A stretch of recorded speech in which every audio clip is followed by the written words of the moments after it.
welcome to my YouTube video.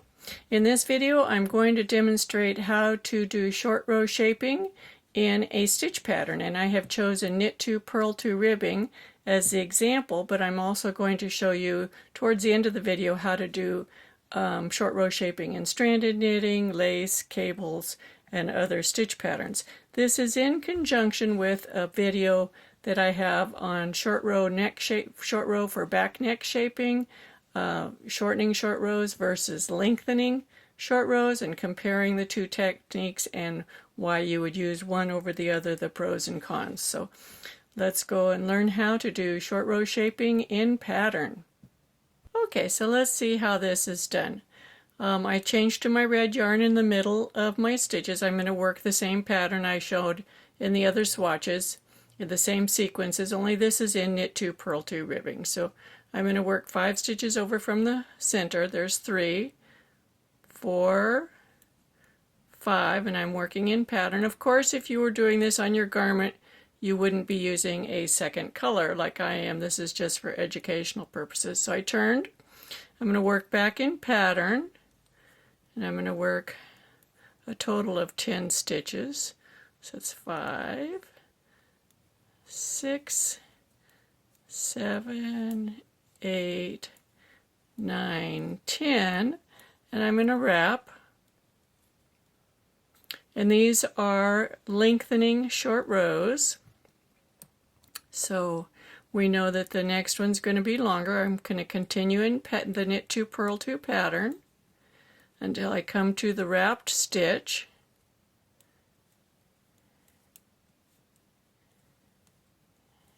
Let me tighten those up. Those are my starting strands. Okay, here's our wrapped stitch. We can see it right there. And it's on a knit on the right side, so I'm just going to go ahead and conceal it in the normal way for a knit stitch. And I'm going to work one more stitch, and I'm going to wrap and turn. And I'm going to work back in pattern. We're on the wrong side now.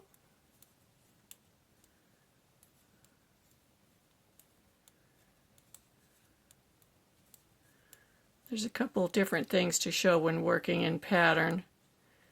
So now we're coming up to the turn, the wrap and turn, so we're going to conceal it to the back where the wrong side's facing us, so we want to conceal it to the back, work one more stitch, and then we're going to wrap.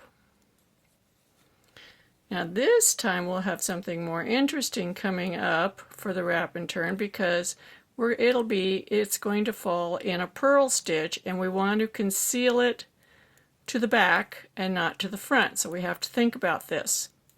We're still staying in pattern, our knit 2 purl 2 ribbing.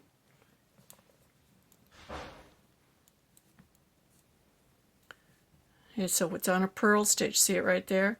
So if we did that the same way we did on a wrong side, what we would do is pick it up from the back and put it together and purl, right? But that throws the whole wrap to the front of the work, and that wouldn't look particularly good. So we can't really do that. So let's put it back on, put the wrap back on. So what we're going to do is we're going to pick the purl up this way, put this on the left needle, so we've got the wrap on the left needle, and we're just going to purl those together as one stitch. Now you will get the top of the wrap showing through to the front of the work, but if it's the same color, that will not be visible. So we're going to wrap and turn and go back, and we're going to have something happen on this side. Let's see what's going to happen when we get to this one. So here we have that wrap thrown to the back, see? Looks a little bit different.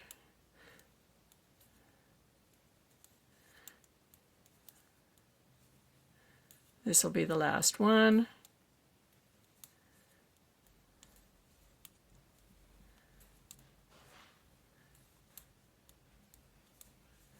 And you can see it stays in pattern. It looks really good. So here we go. Now we have it on a knit stitch, but if we use our regular method of picking it up in the front and going over, throwing it through, what's going to happen is it throws the whole wrap to the front of the work. just like we saw before, and we don't want that. So we have to think of it kind of like we do a purl. When it's on the wrong side, we're going to take the back leg of that, put it up here, and knit it with the stitch. That still keeps this on the back side of the work. When we turn it to the front, we just have the double purl look there, but when it's all in one color, it will look fine. So that's how you do short rows in pattern. So let's say we'd like to do short rows with stranded knitting, but you could do this with lace, anything. You would have your stitches cast on at the bottom, and let's say on the right side we're going to work over to 5 stitches past the middle, 1, 2, 3, 4, 5, and I'm just arbitrarily picking this number, and that would be a short row there, a short row turn on this stitch right here. And then I would turn and I would work 5 stitches past, 1, 2, 3, 4, 5, and then I would make a short row on that. 1, 2, 3, 4, 5. I'm off by 1. Here's my short row turned right here around that stitch. And then I would work over here. I would pick up this wrap here and conceal it, work another stitch, and here is my short row. Now you could have any number of stitches between your short row turns. I'm just arbitrarily picking some, but just so you can see the method. Then you would go up, you would work over to here, and you would conceal this wrap, work a stitch, make another short row turn. Then you would work over to here, you would conceal this wrap, make a stitch, short row turn, etc. So none of these would be seen, but this is how you could start short row shaping at the back neck in pattern. So here's what our little short row shaping in ribbing looks like. This could possibly be the neck edge here if you were doing something neck down.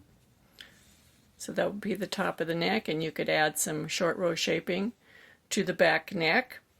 And as you can see in the pattern that I showed, you can do short row shaping in just about any stitch pattern. This could be cable, lace, stranded knitting, you name it, cables. So if you like my videos, give me a thumbs up, subscribe to my YouTube channel, share my videos with your friends, and come back and watch some more. Happy knitting!